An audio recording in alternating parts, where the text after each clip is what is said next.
ભોળો ઊંટ. એક મોટું વન હતું. તેમાં એક સિંહ રહેતો હતો. દીપડો, શિયાળ અને કાગડો સિંહની સેવામાં રહેતા હતા. એકવાર ટોળામાંથી વિખૂટું પડેલું ઊંટ ફરતું ફરતું ત્યાં આવી.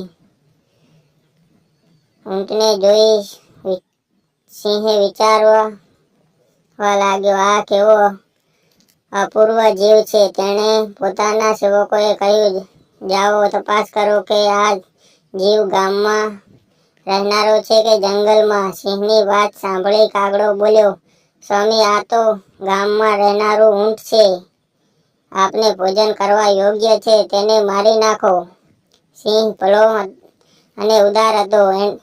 એણે કહ્યું, ઘરે આવેલા અતિથિને હું મારતો નથી.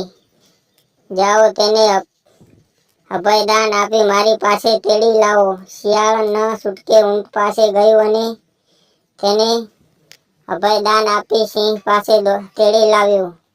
ઊંટે પ્રમાણ કહ્યું અને પોતે બીજા ઊંટથી સી રીતે વિખૂટું પડ્યું તેની વાત સંભળાવી.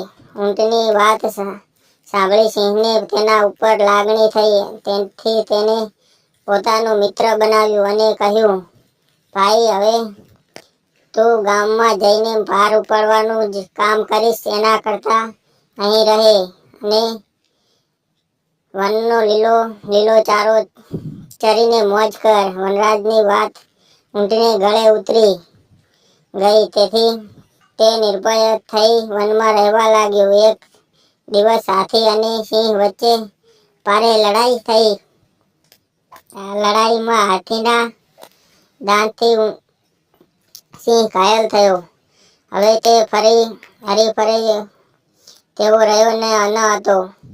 હવે ખાવું શું? ભૂખથી કેટલા દિવસ સુધી રહેવા? છેવટે સિંહે ભૂખથી કંટાળી પોતાના સેવકોને કહ્યું, જાઓ ગમે તે પ્રાણીને શોધી લાવો જેથી તેને મારીને તમારી ખાવાની વ્યવસ્થા શરૂ થાય. કાગડો અને શિયાળ જંગલમાં ભટકીને થાક્યા, પણ કોઈ પ્રાણી હાથ લાગ્યું નહીં. તેથી શિયાળે કાગડાને કહ્યું, ભાઈ, ખોટું નહીંતર ભટકવાથી શું લાભ? ઊંટને જ આપણું ભોજન બનાવીને તો કેવું સારું. કાગડો બોલ્યો, વાત તો ઠીક છે, પણ સ્વામીએ તેને અભયદાન આપીને મિત્ર બનાવ્યું છે, એટલે તે વધ કરવા યોગ્ય નથી. તું ચાલ તો ખરો, હું સ્વામીને વાત કરું છું. એમ કહી મિત્રો, આગળનો ભાગ આપણે 2માં જોઈશું. અમારી ચેનલને લાઈક અને સબસ્ક્રાઈબ કરવાનું ના ભૂલતા.